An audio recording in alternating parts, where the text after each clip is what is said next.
Hello, my dear students. Welcome to the next part of periodic classification. Here in this part, we will be generally discussing about the trends in periodic table. That is the modern periodic table and how it works on. We are also discussing about the metallic and non-metallic character in the periodic table. And also we are discussing about the gradation of halogen family. This will be the last part of this chapter.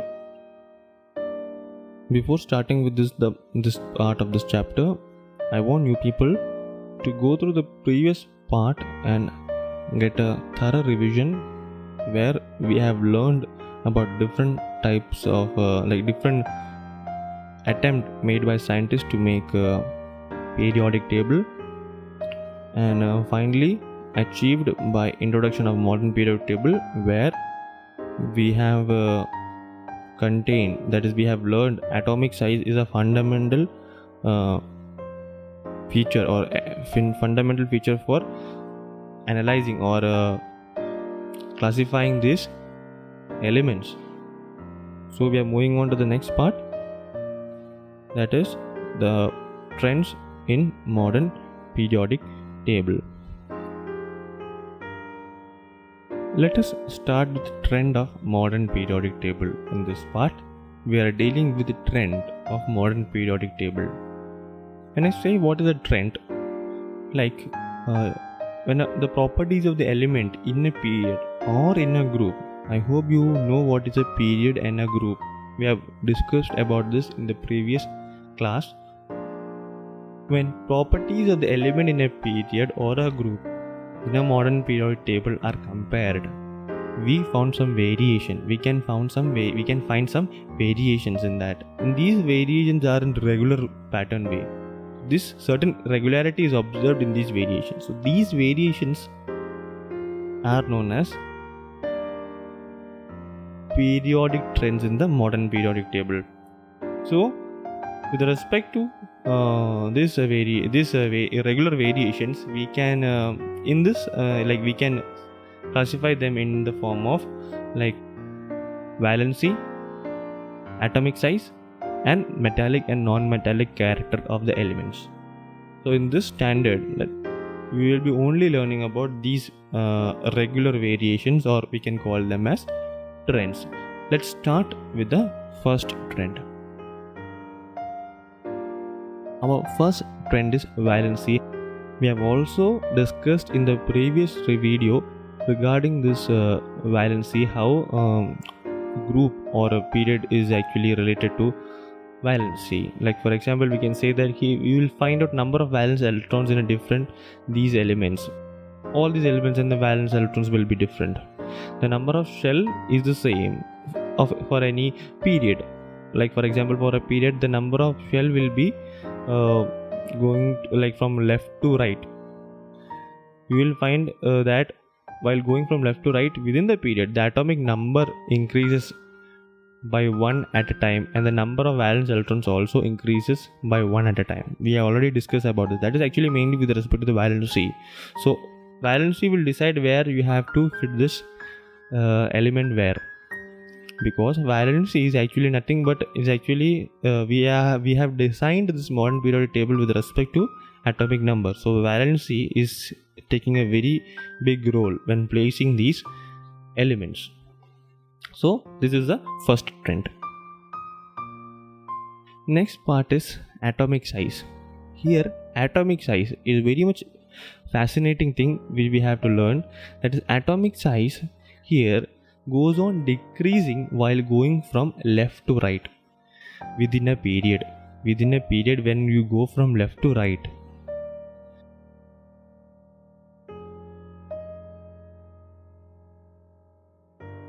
atomic radius goes on decreasing while going from left to right. Whereas we will find that while going from down to the group, like from group down, the atomic size goes on increasing. Why this is happening? Just you have to very much understand this part.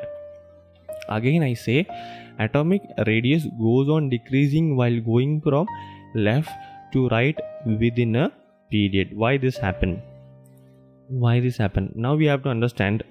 Generally we can say that this is in page number 25 of your textbook.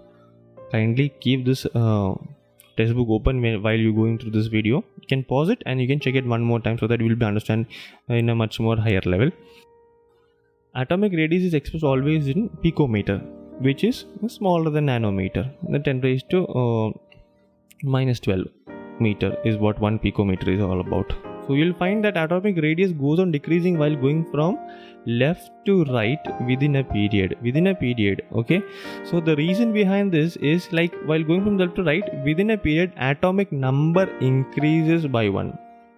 Atomic number obviously will increase by 1. Like for example here with respect to this sodium, we have got 11, then again increasing in atomic number by 12, then it is 13, 14, 15, 16 and go on, and so on and goes on.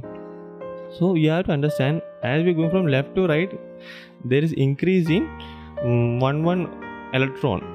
That is, atomic number is also increasing over here. So when atomic number is increasing, we have to understand, since atomic number is increasing, that is electron is introduced, that much protons will also be there. That means there will be additional positive charge in the nucleus. Nucleus always without electrons, nucleus is always positive because protons are present over here, inside the nucleus. So when the nucleus will have one more proton, so positive charge will be increasing. However, additional electron gets added to the same outermost shell. This is obviously because atomic number is nothing but number of electron or number of proton.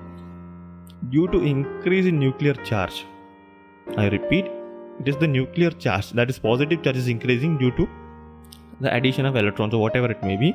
Due to the increase in nuclear charge, the electrons are pulled towards the nucleus. Why it is happening? Because unlike charges attract each other. So when one proton is added, there will be a pull by this positive charge which is embedded inside the nucleus. It will be pushed inside. It will be just pulled inside. To be rather specifically, we can say that it will pulled inside these electrons towards the center of the atom. So due to this pull towards the nucleus to a greater extent, and thereby size of atom decreases. When size of atom decreases, obviously there will be atomic radius will be decreased. This is what is main concept it is all about. Next part, second point, you will find that while going from group down a group, atomic size goes on increasing. Why this is happening? Atomic size goes on increasing down the group. This is not from left to right. I would like you to put the attention on down the group goes on increasing. What increases? Atomic size increases. Why this happen? This happened because while going down the group, one new shell is added. Since a new shell is added every time, as a result the atomic size increases in spite of increase in the nuclear charges. Even though nuclear charge is increasing, while going down the group, atomic size will be increased. So that is the elements which like from here to here, the element which are lower in this periodic table have much more huge in size. They are, because since like for example we can consider these types of elements, like these elements here in this group which I am showing over here. These elements having very much higher atomic size due to this specific criteria. Since down the group, since they have atomic shell, that is shells are added, the atomic size goes on increasing. So this is the trend with respect to atomic size in a modern periodic table. So students, the next trend is very much important regarding the metallic and non-metallic character of elements. So here we have got a periodic table for your understanding. It is seen that metallic element like sodium, magnesium are towards left. If you observe this periodic table, you will be able to find out sodium and magnesium, which are good metals. are towards the left of the periodic table. The non-metallic elements such as sulfur and chlorine are towards the right side. Can you see this? Sulfur, chlorine towards the right side. Sodium, magnesium, potassium, lithium, all these are good metals, are towards the left side of the periodic table. And we have to also understand that the metalloid properties are also available. What is metalloid? These are elements which do not come under metals or non-metals. So metalloid element like silicon lies in between these two major types. Like, can you see this? I'll show you how it's be seen, like the silicon, arsenic, germanium. Can you see this? We can call it a zigzag. This is a zigzag pattern over here. So these we have got non-metals, we have got here the metals, and these fellows are metalloid, which has both the characteristics of metals as well as non-metals. We can see over here in this part. Now let us compare the characteristics and of the chemical properties of metals and non-metals. So here we are distinguishing this entire periodic table into two categories, metals and non-metals. That's it, for understanding purpose. And in between we have got a zigzag line. We can say it as a metalloid. So we have already discussed with the physical properties, like what are there in metals and all. We already know about what are the physical properties of metals elements. Now let us understand the chemical properties of these metals and non-metals. It is seen from the chemical formula of simple ionic compounds that cation in them is formed from a metal, while anion from them is formed from the non-metal. So in a chemical formula, certain substances are there. Generally, metals form like cations. Generally, metals form cations, and anion is formed from non-metal. From this, it is understood that a metal atom, like metallic atom, tendency to form cation by losing valence electrons. They can easily lose electrons. This property is called electropositivity of element. So very much important. The property like which a metal atom have a tendency to form cation by losing valence electron. This property is called as electropositivity, while vice versa, to gain it is electronegativity. Like for example, I already told you, when you lose in an atom, when electrons and protons are an equal number, when you lose an electron, you will get electropositivity. When you gain an electron, you get electronegativity. On the other hand, we can say the non-metals has a tendency to form anion accepting electrons from the outside valence shell, so making them at electronegativity. They are more having electronegativity. We have already seen that ions have stable electronic configuration in noble gas. Can you see 18, group number 18, helium, neon, argon, krypton, and so on, xenon and on. So these elements have a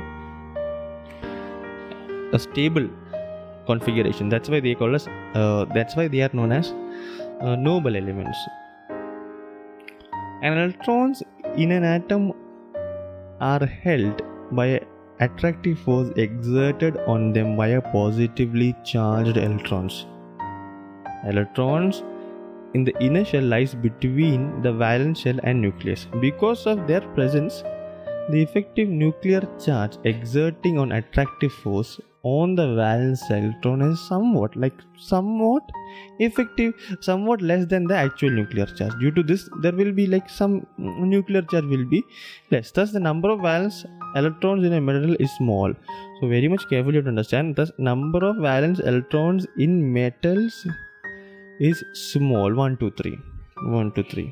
Like for example, if you take the configuration of sodium, 2, 8, 1. First shell having 2, second shell having 8, and 1 will be the last. So almost these having valence electrons like 1, 2, 3. Also, effective nuclear charge exerting attractive force on valence electrons is very small. So these are actually chemical properties of this metallic and non-metallic conductors. In short, here we can say that metallic and non-metallic characters, like when you move from left to right, decrease in atomic radius, increase in electronegativity and non-metallic character, decrease in electropositivity and metallic characters. So towards left we have got more metals. Down the group we have got increasing atomic size, decreasing electronegativity and non-metallic character, increasing electropositivity and metallic character. So by this we can understand how there is a classification of elements with respect to metallic as well as non-metallic character. After watching this video, I would suggest you to go to the textbook thoroughly, very much, because this part of the chapter is very much volatile. You have to understand, you have to learn again and again and again in order to remember it. You have to practice it also. So this was the last trend, that is metallic and non-metallic character. Now, gradation in halogen family. The group 17, we can call it as halogen family: fluorine, chlorine, bromine, iodine, and so on.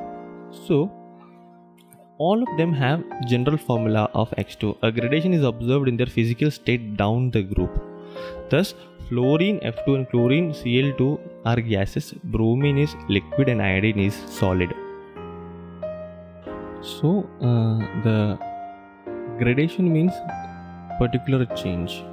So there was a gradation observed in the physical state. So in the physical state of these halogen have a decrease. Like for example, we can say, already I told you, fluorine is in which form? Fluorine and chlorine is in gaseous form, bromine is in liquid form, iodine is in solid form. So this particular, that 17 group have a gradation in their physical property, that is halogen family. I hope you understood all the part of this chapter. If you still have any doubt, you can comment, and we will try to resolve it as soon as possible. All the best, students. Keep learning. Thank you so much. Take care.